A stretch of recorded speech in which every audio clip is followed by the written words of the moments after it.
하나님 앞에 삶의 예배로서 영광 올려드리다가 오늘도 주님의 날 이렇게 모여서 함께 주님을 다시 한번 예배할 수 있는 자리로 이끌어 주심을 너무너무 감사합니다. 우리 모든 성도님들이 이 세상에서 예수님을 어떻게 믿느냐에 따라서 영원한 운명이 결정된다는 사실을 꼭 기억하고, 성가대의 찬양처럼 오직 하나님 나라에 들어갈 수 있는 길은 예수님밖에는 없음을 꼭 깨닫게 도와주옵소서. 길과 진리와 생명 되신 예수님 꼭 만나서 나의 뜻이 아닌 예수님의 뜻을 위해서 저희들 진정한 예배자로 살아드리다가 예수님 곧 이제 구름 타고 이 땅에 오실 텐데 주님 앞에 참된 믿음을 가지고 결산의 날에 승리하는 기쁨이 우리 모든 성도님들에게 함께 했으면 좋겠습니다. 오늘도 하나님 말씀 전하기에 너무나 우둔하고 깨닫지 못하고 미련한 종이지만 그래도 하나님의 말씀 깨닫게 하신 부분들을 함께 생각하고 전할 때에 말씀 앞에 아름다운 믿음의 집을 세워갈 수 있도록 이 부족한 종을 주님의 뜻을 이루는 곳에 귀한 도구로 마음껏 사용하여 주시옵소서. 예수님의 이름으로 감사하며 기도 올리옵나이다. 아멘. 옆에 계신 성도님들하고 인사하겠습니다. 성도님과 함께라서 감사합니다. 네, 감사합니다. 저도 우리 성도님과 함께라서 너무 감사하고 행복합니다. 예. 본의 아니게 우리가 사무엘상을 강의하는 거 아닙니다. 주일날은 이제 제가 초신자들의 초점에 맞추어서 이제 성경 말씀을 함께 이제 주제 설교를 하는 것으로 그렇게 의도했었는데, 어떻게 말씀을 전하다 보니까 오늘 세 번째 시간으로 한나에 대해서, 한나의 신앙에 대해서 계속해서 함께 말씀을 나누고 있는데, 우리 모든 성도님들도 이제 오늘 마지막 시간인데 이 한나의 믿음을 마지막으로 함께 상고해 볼 때에 한나의 믿음을 우리가 배우고 또 도전받고 닮아갈 수 있는 결단이 우리 모두에게 함께 했으면 좋겠습니다.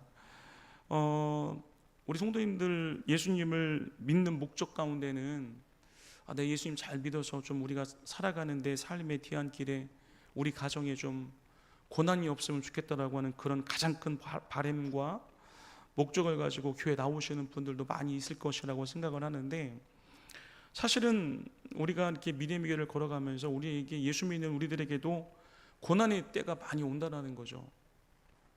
그래서 우리 성도님들 가운데서도 믿음 생활을 정말 보석같이 잘 하시는 분들도 있는데, 그런 가정에 고난이 오는 것을 보면 참 저도 이렇게 많이 하나님이 어떤 분이실까에 대해서 다시 한번 생각하게 되는 그런 초점으로 생각을 하게 되는데, 우리 성도님들 우리가 믿음 생활을 잘 하는데도 하나님이 우리들에게 고난을 왜 주시는 걸까요? 물론 고난은 이제 여러 가지 통로로 옵니다. 예를 들어서 다윗 같은 경우는 믿음이 좋았는데도 고난이 많았어요. 왜 그러냐 하면 그만큼 또 죄를 지었기 때문이에요. 다윗은 아내가 8명이었습니다. 7, 8명 되었거든요. 그러니까 하나님이 창조하신 가정의 제도는 일부 일처제인데 일부 다처제로 부인을 그렇게 많이 얻다 보니까 베달은 형제, 큰아들 암논이 베달은 여동생 다말을 성폭행하고 또 다말의 친오빠 압살롬이 암논을 죽이게 되죠. 이게 하나님 책임입니까? 아니죠.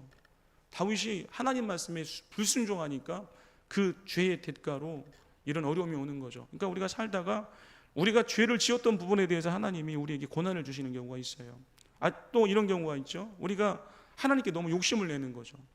교회 같은 경우도 너무 무리하게 건축을 해서 교회가 경매로 나가는 교회가 너무너무 많다라는 거죠. 요즘 한국 교회 대형 교회 막 수천억 이상 되는 교회가 경매로 나온 교회가 50개 교회가 더 된다고 합니다. 그게 하나님의 뜻인가요? 예. 어떻게 보면 목회자의 욕심일 수가 있다는 거죠. 그래서 본인이 욕심으로 그렇게 시작해놓고 안 되니까 하나님 어떻게 우리에게 이런 고난을 주십니까? 그러니까 하나님 그러실 것 같아요. 내가 그렇게 하라고 그랬냐? 네가 했지. 그런 것들 때문에 우리들에게 이제 고난이 올 수 있다는 거죠. 근데 또 우리에게 고난이 오는 이유는 하나님께서 우리를 더 돈독하고 정금 같은 믿음으로 인도하기 위해서 의도적으로 하나님의 섭리 가운데 우리에게 고난을 주시는 경우가 있는데, 그 대표적인 사람이 바로 한나라고 하는 사람이었던 것에 대해서 우리가 지난번에 함께 말씀을 나누었었는데, 한나에게도 고통이 있었죠. 여러분 3주 전에 설교 제목 기억하세요? 한나의 고통.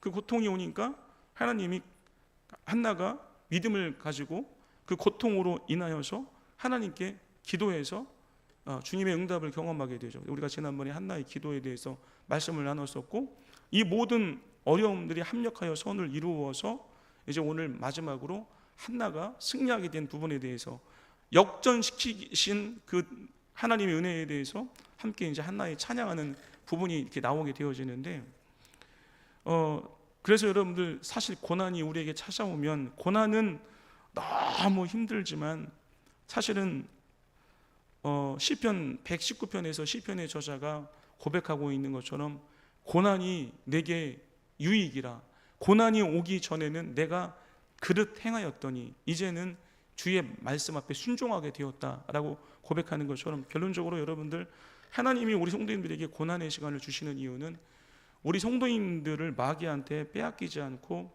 하늘의 복, 영생의 복을 주시기 위함인 것을 믿으시기를 간절히 바랍니다.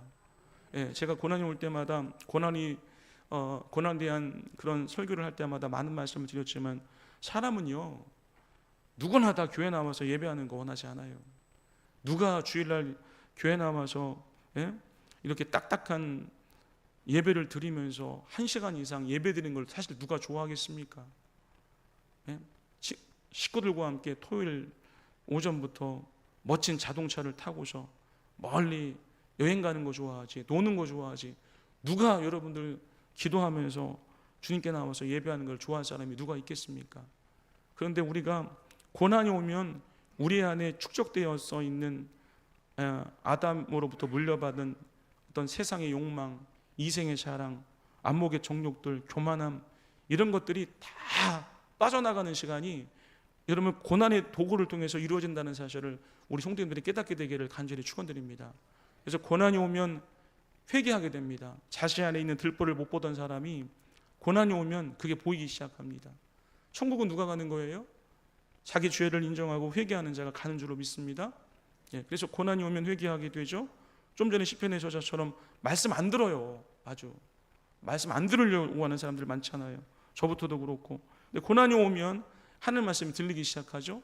말씀 앞에 우리가 순종하게 되고, 그리고 우리가 믿음 생활을 해나가면서 우리가 신앙생활할 때 가장 중요한 것 중에 하나는 뭐냐면은, 저는 우리 성도님들이 믿고 있는 하나님이 어떤 분인가를 알아가게 되기를 축원드립니다. 알아야죠. 하나님을 알아야죠. 면장도 알아야 한다고 하잖아요. 우리 성민이가 행정 일을 하는데 뭐 머리가 그렇게 뛰어난 아이가 아니기 때문에 성민이가 이 설교를 듣고 있을 텐데, 아들아 시험 들지 말거라. 제가 물었습니다. 성민아, 너 행정병 하면서 통신병 하면서 그거에 대한 일단 지식은 다 파악이 됐냐 했더니, 아빠 나를 어떻게 알고 그런 말씀하세요? 다 파악이 됐죠. 할렐루야. 파악이 돼야 되는 거예요. 그러니까 우리들도 믿음의 길을 걸어갈 때 우리 성도님들이 신앙의 목적, 왜 우리가 신앙생활을 해야 되는 건지, 우리를 지옥에도 가게 하시고 또 우리를 파멸로도 이끌어 가시고 인간의 생사복을 주장하시는, 새 생명을 주시는 하나님이 어떤 분인가를 우리 성도님들이 아셔야 된다는 거죠. 하나님이 어떤 분인지 알고 교회 나오세요? 근데 그게 고난을 통해서 알아진다는 거죠. 고난을 우리가 경험하게 되면 말씀이 들리기 시작합니다. 그래서 원래는 한나라고 하는 인물은 믿음이 좋은 여인이었어요. 그런데도 하나님은 의도적으로 아이를 잉태하지 못하게 만들어 버리셨어요. 근데 오늘 왜 그랬는지 한 부분이 우리에게 소개가 되고 있는데, 오늘 2장 1절부터 8절까지의 말씀을 보면 한나가 경험했던 하나님에 대해서 쭉 소개를 하고 있는데, 이 한나라고 하는 여인은 굉장한 깊이 있는 이 지혜와 지식을 겸비한 여인이었다라고 하는 것을 우리가 오늘 성경 말씀을 통해서 발견하게 되어지는데, 이 한나가 경험한 하나님이 어떠한 분인가를 우리가 생각해 보면서 우리 사랑하는 성도님들도 그 하나님을 더 깊이 있게 알아가게 되기를 간절히 축원드립니다. 그래서 오늘 이제 한나의 찬양, 우리 성도님들이 한나처럼 고통으로 시작했다가 지금 그 고통의 문제 때문에 기도하고 있는 분들이 굉장히 많이 있는데, 그 모든 기도의 응답이 하나님께 상달이 되어 모든 일들이 합력하여 선을 이루어 한나와 같이 여러분들의 마지막이 빛이 날 수 있게 되기를 간절히 축원드립니다. 하나님을 찬양할 수 있는 그런 그때가 속히 올 수 있게 되기를 다시 한번 축복합니다. 자, 그러면은 오늘 다 못할 것 같아요. 뭐 4절 이후부터는 뭐 이렇게 그냥 읽기만 해도 인간의 생사화복을 주장하신 하나님에 대해서 한나가 깨달은 부분을 소개한 부분이기 때문에 어쨌든 뭐 시간 되면 마치도록 할 테니까 하나님이 저에게 허락하신 한도 내에서 함께 말씀을 나누려고 하는데, 자, 오늘 첫 번째로 한나가 하나님께 감사하는 부분이 나옵니다. 하나님께 감사하는 부분이 나오는데, 제가 이 본문의 말씀을 통해서 참 깨닫게 된 게 뭐냐면은, 저는 우리 성도님들이 항상 하나님께 감사할 수 있는 신앙이 되시기를 간절히 축원드립니다. 예, 물론 근데 우리가 하나님께 감사할 때 더 고차원적인 그런 감사를 하나님께 우리가 할 수 있어야 되는데, 여기서 한나의 감사하는 신앙을 보면 하나님 자체로 인하여서 감사하고 있다라는 거죠. 무슨 말인가? 목사님 저게 무슨 말이에요? 그럼 우리가 뭐 하나님께 감사하지 않는다는 건가? 우리 성도님들이 이렇게 오해하실 수도 있는데, 예를 들자라고 한다면 이 부분은 좀 우리 성도님들이 좀 정신을 더 길을 더 쫑긋 세우시고 들으셔야 좀 이해를 할 수 있는 그런 부분인데, 물론 우리 성도님들이 하나님께 나와서 어떤 목적을 놓고 내가 감당할 수 없는 어떤 한계점의 문제를 놓고 기도했는데 그 문제가 응답이 됐단 말이에요. 예를 들어 내가 몸이 아팠는데 하나님 내 병을 고쳐주시옵소서. 내 자녀에게 어떤 문제가 있는데 이 자녀의 문제를 해결해 달라고 하나님께 작정 기도를 우리가 할 수 있다라는 거죠. 그런데 그런 기도를 하다가 이제 병이 치료되고 자녀의 문제가 해결이 되면 하나님께 나와서 많은 분들이 이제 감사를 드린다라는 거죠. 근데 감사를 드릴 때 대개 어떤 감사를 드리냐면, 하나님 내 병을 고쳐주셔서 감사합니다. 이게 잘못된 감사인가요? 잘못된 감사 아니에요. 올바른 감사인 것은 사실이에요. 하나님 내 자녀의 문제를 해결해 주셔서 이 모든 것이 아름다운 유종의 미를 거두게 하심을 감사합니다. 이게 잘못된 감사인가요? 아니에요. 올바른 감사라는 거죠. 그런데 한나의 감사를 보면 이 감사의 주제를 뛰어넘어서 더 고차원적인 감사로 나아간다라는 거죠. 그러니까 무슨 말이냐면, 우리가 예를 들어서 우리 어떤 성도님에게 하나님이 질병을 주셨다라고 한다면 그 질병을 주신 목적이 뭘까요? 그 질병을 통해서 하나님을 더 깊이 있게 알아감으로 인하여서 그 질병이라고 하는 매개체를 통해서 하나님과 그 성도와의 관계가 더 깊어지기를 원하여서 그 어려움의 시간을 주신다라는 거죠. 그러면은 이 성도의 믿음이 하나님 앞에서 더 성숙되고 고차원적인 그런 믿음이라고 한다면 어떤 감사가 나와야 된다면, 나의 병을 고쳐주신 것도 감사하지만 이 병을 통해서 하나님을 더 깊이 있게 알아가게 하시고 하나님을 더 깊이 있게 깨닫게 하신 여호와로 인하여 하나님께 감사하다라고 하는 이 고차원적인 감사가 나와야 된다는 거죠. 무슨 말씀 이해가 되세요? 머리 되게 좋으시네. 저는 이거 깨닫는데 일주일 걸렸는데. 예. 그러니까 여기서 여러분들 봐보세요. 무슨 말씀을 제가 드리려고 하는 거냐면요, 여기서 한나가 하나님께 기도하는데, 하나님 아들 주셔서 감사합니다, 이런 기도 제목 감사가 한 번도 안 나와요. 이것도 잘못된 믿음은 아니에요. 당연히 감사한 건데, 뭐냐면은 한나는 이 감사의 주체가 아들일 수가 있다라는 거죠. 사무엘일 수가 있다라는 거죠. 근데 만약에 이게 위험한 게 뭐냐면은, 여기서 사무엘이 감사의 주체가 되면 오히려 이 사무엘이 한나에게 우상덩어리가 되어서 독이 될 수 있다는 거죠. 무슨 말씀인지 이해가 되세요? 이건 이해가 안 되시나요? 아멘 안 하시는 거 보니까. 그러니까 여러분들 우리가 어떤 문제를 놓고 하나님께 여러분 기도한단 말이에요. 그러니까 이런 분들이 있더라고요. 하나님 앞에 뭐 자녀를 놓고 막 작정 기도를 해요. 그러면서 이제 좋은 결과가 나왔어요. 그러면은 그 경험을 통해서 하나님으로 인하여서 하나님과 또 돈독한 관계로 나아가야 이게 더 하나님이 기뻐하시는 고차원적인 믿음인 줄 믿습니다. 그런데 여기서 그냥 기도를 딱 끝내는 분들이 있어요. 목적이 뭐였던 거예요? 아들이 우상인 거죠. 자녀가 잘 되면 우상인 거죠. 그럼 이게 우상 덩어리가 된다는 거예요. 하나님이 내가 기도해서 얻은 이 축복이 하나님과 이 연결이 되어서 하나님과 더 가까운 관계로 나아가야 이게 하나님이 정말 더 기뻐하시는 믿음일 텐데, 우리가 기도의 응답을 받은 것 자체가 목적이고 이것이 우리가 감사의 주체가 된다라고 한다면, 이건 잘못된 감사는 아니지만 내가 기도해서 하나님께 응답받은 요 초점이, 아들이라고 하는 이 초점이 우상이 되어서 하나님과 나와의 관계를 더 멀어지게 할 수 있다는 거죠. 무슨 말씀인지 이해가 안 가시는 것 같은데, 그래서 이해를 드리기 위해서 한 예를 더 드린다라고 한다면, 제가 알고 있는 어떤 목사님이 이제 미국에 출장을 가셨는데, 출장을 이제 오랫동안 가셨다가 돌아오는 길에 어린 한 7, 8살 된 아들이 너무너무 예뻐가지고 아들이 좋아하는 장난감을 이렇게 사가지고 오셨대요. 그러니까 집에 들어오자마자 아버지가, 그 목사님이 아무개야 이거 네 선물이야 그러고서 이걸 주니까 아이가 막 얼마나 좋겠어요. 막 뛰어와서 그래요 그러더니 감사하다는 인사도 안 하고 그 장난감을 가지고 가서 확 풀어보더니 너무너무 좋은 장난감이거든요. 근데 그 이후로 목사님이 원했던 것은 이 장난감이라고 하는 매체를 통해서 아들과 더 끈끈하고 돈독한 관계로 나아갈 줄 알고 이거를 선물로 주었는데, 그 뒤부터 아들과의 관계가 더 멀어졌다라는 거죠. 왜요? 아들이 아버지가 선물해 준 장난감에 푹 빠져서 아버지가 불러도 오지 않더라는 거죠. 그러니까 우리의 신앙이 잘못하면은요, 기도해서 응답받은 결과물이 하나님과의 관계를 더 멀어지게 할 수 있다는 거죠. 우리 성도님들 어떤 목적을 놓고 기도해서 하나님 응답 주시는 분들 우리 교회 많이 있어요. 그러면은 하나님과의 관계가 더 돈독해지고 하나님 나라를 바라볼 수 있는 매개체가 되어야 되죠. 근데 왜 응답됐다고 그래가지고 하나님 앞에 예배 생활이나 주님과의 관계를 더 등한시하고 문제가 해결됐으니까 하나님 잊어버리고 살아가는 그런 신앙은 아니신지, 우리가 이 한나의 고차원적인 감사의 기도 제목을 통해서 우리의 신앙을 돌아볼 수 있어야 된다는 거죠. 무슨 말씀 이해가 되십니까? 그러니까 여기서 한나의 기도 제목, 기도를 통해서 하나님을 찬양하는 그 감사의 주체를 보세요. 거기 보면은 이 말이 굉장히 많이 등장해요. 자, 2장 1절 말씀 한번 읽어봅니다. 다 같이 시작.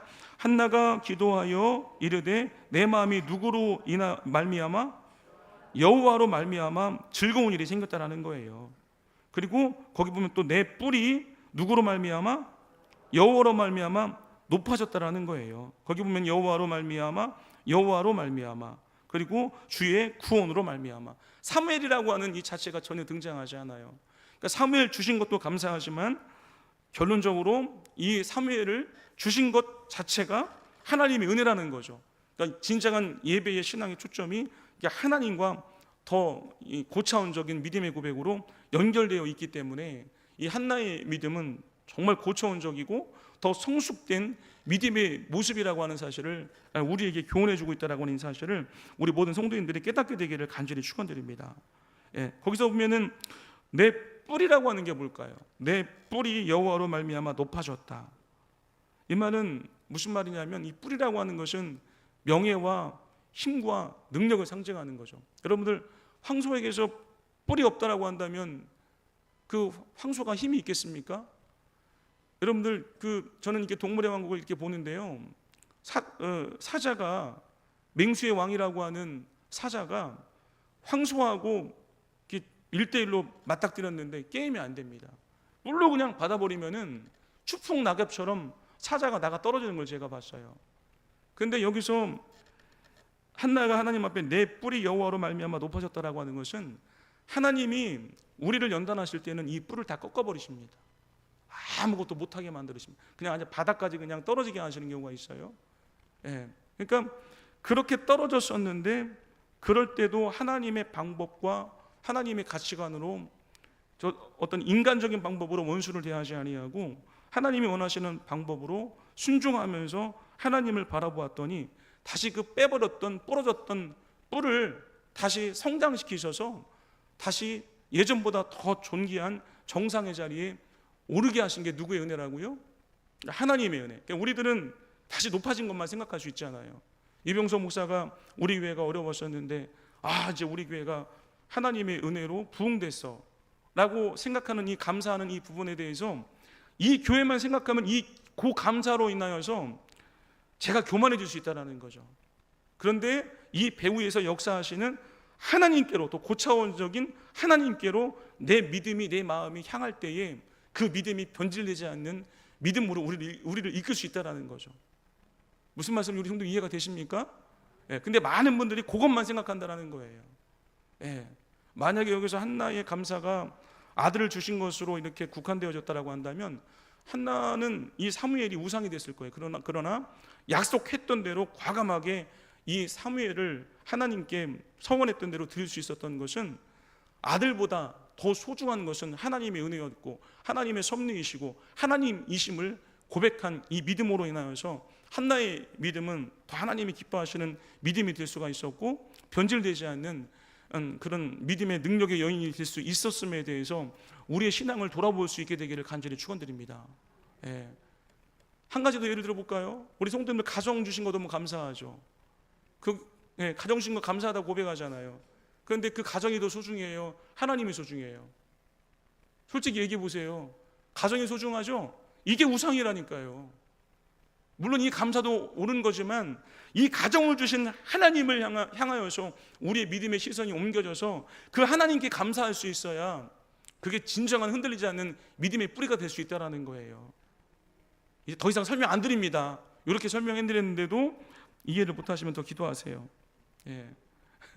하나님께 더 고차원적인 우리에게 행복을 주셨지만 그 행복 뒤에서 진정한 행복의 근원이 되시는 하나님으로 말미암아 감사할 수 있고 하나님으로 말미암아 찬양할 수 있는 이 고차원적인 한나의 감사가 우리 모두의 감사가 될 수 있게 되기를 간절히 축원드립니다. 시간이 벌써 이렇게 다 갔네요. 그리고 2절 말씀 또 읽어봅니다. 한나가 경험한 하나님 어떤 하나님이냐? 2절 말씀 다 같이 시작. 여호와 같이 거룩하신 이가 없으시니 이는 주밖에 다른 이가 없고 우리 하나님 같은 반석도 없으십니다. 이렇게 고백합니다. 여러분들, 우리 하나님은 거룩하신 하나님이신 줄로 믿습니다. 거룩하신 하나님이라고 하는 것은 이 구별된 하나님이라는 거죠. 그러니까 세상 사람, 우리가 이렇게 복음을 전하면은 그러지 않아요. 세상 사람들이 기독교는 참 이기적이고 차별적이라고. 왜 기독교에만 구원이 있다고 해요? 여러분들, 우리 하나님만이 유일하신 하나님이심을 믿습니다. 석가모니와 늘 제가 말씀드리지만 석가모니와 예수님은 달라요. 석가모니는 우리를 구원할 수 있는 주체는 아니에요. 보통 사람인 우리들보다 더 윤리적이고 도덕적이고 더 고차원적인 그런 아름다운 삶을 살아가신 것은 사실이에요. 너무나 귀한 분인 것은 사실이지만, 그러나 석가모니도 아담의 원죄가 흐르고 있기 때문에 우리를 구원할 수 있는 능력은 없습니다. 자격자가 되지 않습니다. 아담의 원죄가 흐르기 때문에. 그러나 우리 예수님은 하나님이시면서 동시에 아들이심을, 인간이심을 믿으시기를 간절히 바랍니다. 여기서 한나가 고백하는 게 그거예요. 세상에 많은 신들이 있지만 많은 신들도, 많은 세상 사람들은 구원할 수 있는 능력이 있다고 얘기하지만 이번에 경험해 보니까 자기의 기도를 들으시고 자신의 모든 문제를 해결하시고 자신을 생명으로 인도하실 수 있는 유일한 분은 자기가 믿고 있는 하나님밖에 없더라고 하는 믿음의 고백을 더 확고하게 다질 수 있는 고난의 시간이 되었다는 것을 고백하고 있는 거죠. 그 거룩하신 하나님, 구별된 하나님, 우상과 다르신 하나님, 우리가 합당한 믿음을 갖고 기도할 때 나를 도우실 수 있고 나를 파멸해서 구원하실 수 있는 그 유일하신 하나님이 자기가 믿고 있는 하나님이었다는 것을 고백하고 있는 거죠. 저는 그 하나님을 우리 성도님들이 여러분들 경험하는 그런 놀라운 역사가 있게 되기를 축원드립니다. 그리고 우리 하나님은 반석 같은 분이에요. 임신할 수 없을 때에 엘가나가 얼마나 좋은 남편이었습니까? 그러나 그 엘가나도 한계가 있더라는 거죠. 그런데 우리 하나님은 항상 반석은 뭐예요? 우리 태안의 백화산이 하나님이 창조하신 몇천 년 전부터 지금 계속 그 자리를 지키고 있는 것처럼 우리 하나님은 회전하는 그림자가 아니에요. 우리가 변질돼서 그렇지. 그러니까 우리 성도님들, 사람을 너무 믿지는 마세요. 저는 목회하면서 제가 제일 가슴 아프고 두려운 것 중에 하나가 뭐냐면, 좋았던 성도님과의 관계가 사탄의 회방으로 이 좋았던 관계가 깨질 때예요. 예전에 어떤 젊은 집사님 부부가 저를 그냥 너무 좋아한다고 그러더라고요. 좋죠, 저를 좋아해 주시니까. 그러면서 목사님, 저 푸른 초원 위에 그림 같은 집을 짓고 한 채는 목사님 집, 한 채는 우리 집 짓고 같이 살자고 하더라고요. 또 전 또 사람들 말을 잘 믿잖아요. 도둑도 믿으니까 저는 예수를 믿을 수밖에 없어요. 그런데 사탄이가 한번 딱 흔들어 놓으니까요, 언제 그랬냐는 듯이 저를 비방하기 시작하고 이 관계가 악화되는 모습을 통해서 너무너무 제가 가슴이 아프더라고요. 물론 그 관계도 회복되고 제가 그 집사님 가정을 위해서 기도도 하고 있고 물론 관계가 회복은 됐지만 사람은 그래요. 근데 우리 하나님은 전혀 그러지 않으시거든요. 우리 하나님의 그 인애와 하나님의 인자하심은 인간이 형용할 수 없는 깊이가 있는 분이기 때문에 사람들은 좋았던 관계가 깨지고 화해해도 앙금과 상처가 남아 있어요. 그 상처가 계속 올라오죠.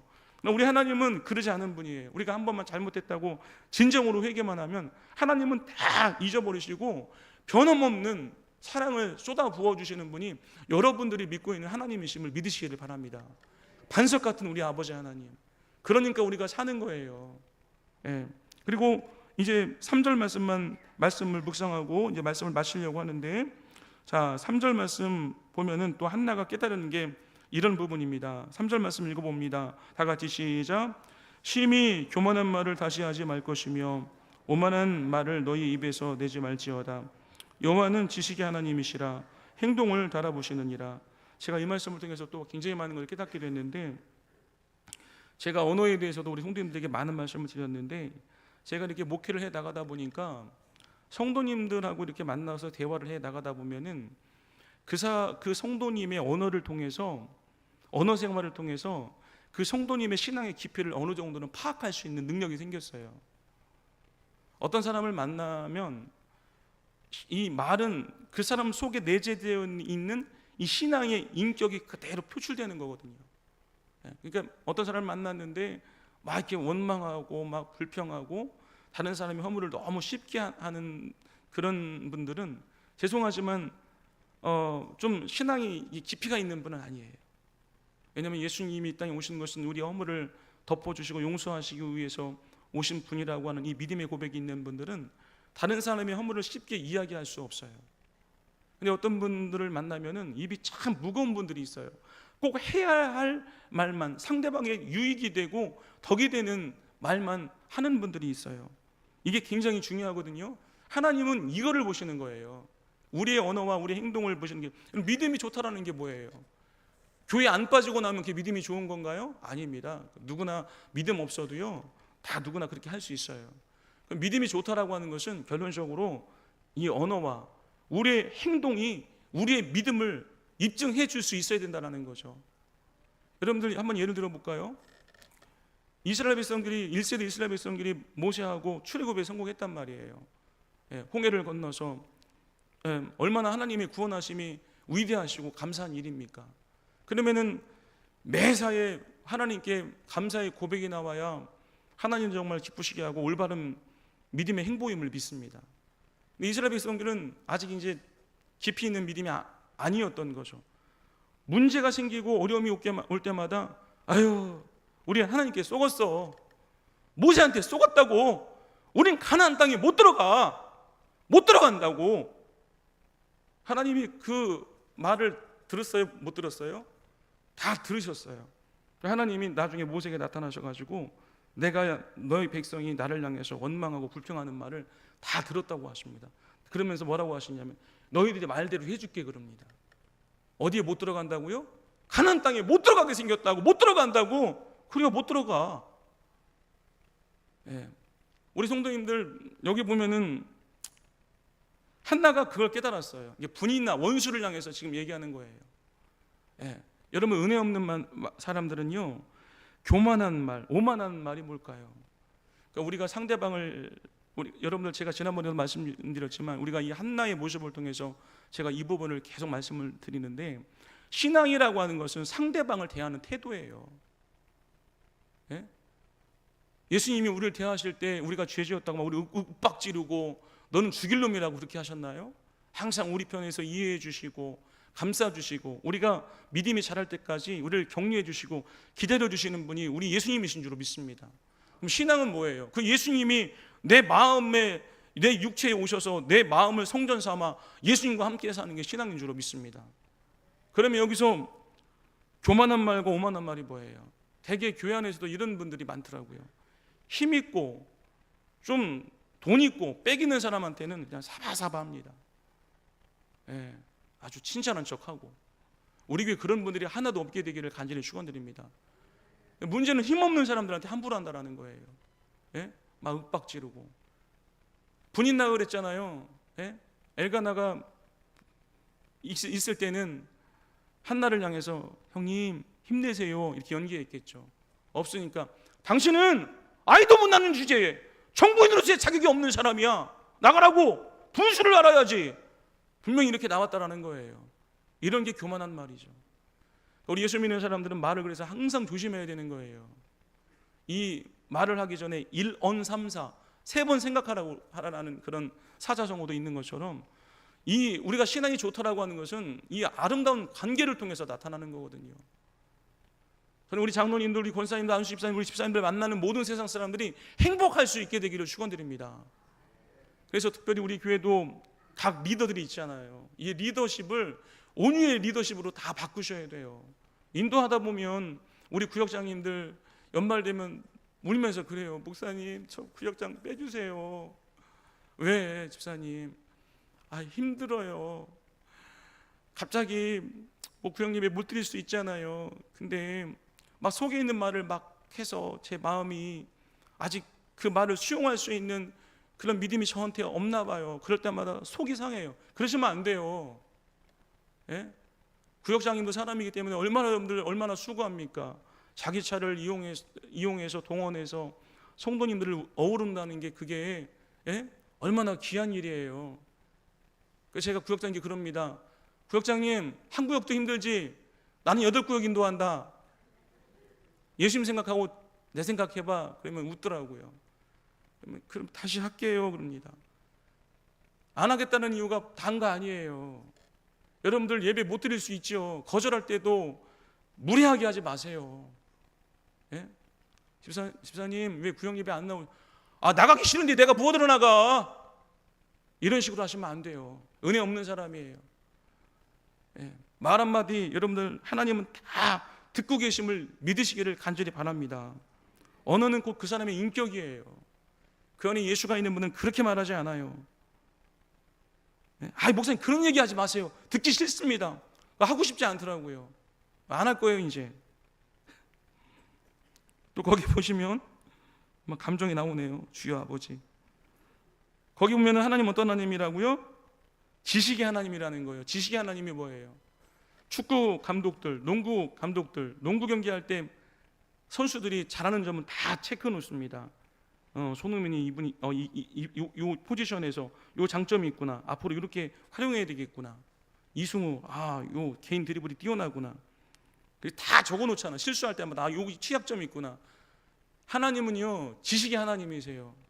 우리 성도님들이 어디서 흉보고 어디서 하나님 찬양하고 감사하는 거 다 기록하세요. 그거 보고 복을 주세요. 예? 우리의 기도가 왜 응답 안 되는지 아십니까? 하나님의 마음을 감동시키셔야죠. 예배 끝나고 나가지고 교인들한테 다 전화 돌아가지고 누구 흉보고, 목사님은 맨날 설교 시간에 그런 얘기만 하시더만 하나님 뭐 하세요? 너 그러고 있구나. 다 적고 계신다니까요. 하나님은 지식의 하나님이세요. 그리고 거기 보면은 하나님은 또 어떤 하나님이라고요? 우리 성도님들의 행동을 다 달아보세요. 옛날 고기 사러 가면은 이 추로 생긴 저울에다가 고기를 이렇게 달잖아요. 그러니까 우리 성도님들의 행동이 가벼운 사람인가, 좀 죽도록 충성할 수 있는, 요동하지 않는 그런 충직한 믿음을 가지고 있는 사람인가를 하나님이 다 달아보세요. 아직 어린 나이에 믿음을 가지고 있는 분들, 아직 예수님을 마음속에 영접하지 못한 분들은 굉장히 시험에 취약하죠. 시험의 바람이 불어올 때 흔들리는 갈대하고 같이 시험의 바람이 이쪽을 때려버리면 여기 팍 넘어져 버리고, 이쪽을 때려버리면 이쪽으로 팍 넘어져 버리고 못하겠다고 그러죠. 그 자기 멋대로 합니다. 가볍다는 거예요. 하나님 그때 믿음을 보시는 건데, 그런데 저도 우리 교회 와서 20년 동안 함께 사역하는 분도 있지만 20년 동안 변함없이 충성해 주시는 분들이 있어요. 하나님 그거 보시는 거예요. 우리가 시편 1편에도 보시면은 복 있는 사람은 해놓고 말씀하잖아요. 자, 거기 보면은 복 있는 사람은 어떤 사람이에요? 시냇가에 나무가 이렇게 하나 서 있습니다. 이런 나무가 딱 서 있어서 비가 오나 눈이 오나 열매를 계속 맺습니다. 왜요? 뿌리에 지내기 시냇물, 하나님의 은혜의 생수와 연결되어 있으니까 시험이 와도 계속 성장하는 거예요. 그럼 우리 형제들이 아름다운 믿음의 나무가 되시기를 축원드립니다. 그런데 거기서 복이 없는 사람은 어떻게 말씀하고 있죠? 악인은 그렇지 않음이요 오직 바람에 나는 모아 같도다. 겨가 얼마나 여러분들 가볍습니까? 바람이 한번 확 불어버리면 저쪽으로 뚝 떨어지고, 또 이쪽에서 확 쳐버리면 저쪽으로 뚝 떨어져 버리고. 그러니까 마귀가 아주 이용하기가 너무너무 좋아 버리는 거예요. 그러니까 그렇게 가벼우니까 하나님이 그 사람과 함께 할 수가 없는 거예요. 왜요? 자기가 살아서 좌지우지하고 자기 마음대로 하는데 하나님이 어떻게 복을 주실 수가 있어요? 예수님의 진액을, 말씀의 진액을, 은혜의 진액을, 복음의 진액을 받아들여서 예수님과 동행하여서 여러분들, 저는 우리 성도님들이 흔들리지 않는 그런 무게 있는, 충성할 수 있는 그런 믿음의 사람들이 되시기를 간절히 축원드립니다. 이 한 예를 예수님은 마태복음 7장 21절 이후에서 그렇게 말씀하고 있잖아요. 그러니까 우리 성도님들이 죄송하지만 흔들리는 갈대아와 같은 그런 믿음, 겨와 같은 그런 믿음의 사람들이 흔들리지 않는 믿음이 되기 위해서는 반석 위에다가 믿음의 집을 새롭게 다시 지어야 되는 거예요. 반석이 뭡니까? 예수님의 복음이고 예수님의 십자가이고 말씀인 줄로 믿습니다. 반석은 튼튼하죠. 예수님을 인격적으로 만나라는 말과 이게 연결이 되는 거죠. 예수님을 정말 만나면은요, 그냥 은혜를 받으셔야 돼요. 은혜 못 받으니까 그런 거예요. 은혜를 받아서 다시 복음의 기초에다가, 말씀의 기초에다가 뿌리를 딱 내리게 되면 인생의 창수의 시험이 오고 비바람이 쳐도 끄떡하지 않는다고 예수님 말씀하셨잖아요. 그런데 모래 위에다가 집을 짓게 되면 어떻게 됩니까? 창수가 나고, 이제 오늘 이렇게 하나님 좋은 날 주셔서 너무너무 감사하네요. 이제 중부지방도 장마가 시작되어 있다고 하는데 이런 인생의 창수 비바람이 오면 그냥 쓰러져 버립니다. 왜요? 기초에 예수가 없기 때문에 그런 거예요. 예수의 십자가의 은혜를 머리로는 아는데 가슴으로 만나지 못하니까 자꾸 마귀의 유혹 앞에, 시련 앞에 여기 흔들리고 저기 흔들리고 가벼운 인생이 되는 거예요. 마귀가 요리하기에 너무 쉬운 상대가 되는 거라고요. 우리 성도님들이 신앙의 진정한 눈을 뜨는 역사가 있게 되기를 축원드립니다. 하나님은 우리 성도의 행동을 다 지금 달아보고 계세요. 너 이제 됐구나. 왜 하나님이 여러분들 아브라함한테 이삭 주시겠다고 해놓고 20년 만에 주신지 아세요? 왜 여러분들 요셉에게 꿈을 통해서 미리 보여주시고 그 역경의 시련의 세월을 왜 지켜본지 아세요? 다윗을 왜 사울이라는 못된 사람 만나가지고 도망자의 인생을 살게 하신지 아세요? 그 시간 동안 달아보신 거예요. 너 어떤 사람인가. 그리고 그 연단이 딱 끝나니까 다윗도 축복받고 요셉도 축복받고 아브라함에게 이삭 주시잖아요. 우리 성도님들 기도하는 것마다 하나님께 응답이 되시나요? 하나님이 나와 함께 하심을 느끼고 계시나요? 하나님이 지금 달아보고 계신다니까요. 우리 교회 성도님들, 아픈 분들 힘내시기를 축원드립니다. 아프셔도 열심히 하나님께 최선을 다하고 그걸 지금 달아보고 계시는 거예요. 아들아 고맙구나. 네 뜻대로 되지도 않고 힘든데 인내해줘서 고마워. 늘 예배해줘서 고맙구나. 그거 끝나면 하나님께 반드시 은혜 주실 줄로 믿습니다. 그 하나님 앞에 우리 성도님들이 꼭 합격할 수 있게 되기를 간절히 축원드립니다. 기도하겠습니다. 하나님, 오늘도 하나님의 말씀 함께 나눠보았습니다.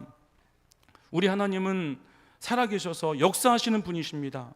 이 모든 우주 만물을 창조하신 분이시고요, 이 모든 우주 만물이 그냥 돌아가는 게 아니라 참새 한 마리 떨어지는 것도 하나님의 허락이 있어야 된다고 하셨습니다. 그래서 예수님 오시는 그날까지 이 모든 우주 만물을 지도해 가시는 하나님이십니다. 그러기에 하나님의 피조물인 우리 성도님들의 모든 언어 생활, 행동 하나하나를 다 기록하고 계십니다. 행동을 다 지켜보고 계십니다. 하나님, 우리 성도님들이 예수님의 성품과 인품을 닮아가게 도와주옵소서.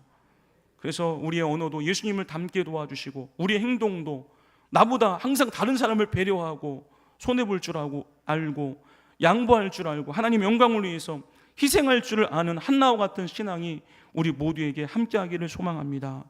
예수님의 이름으로 감사하며 기도 올리옵나이다. 아멘.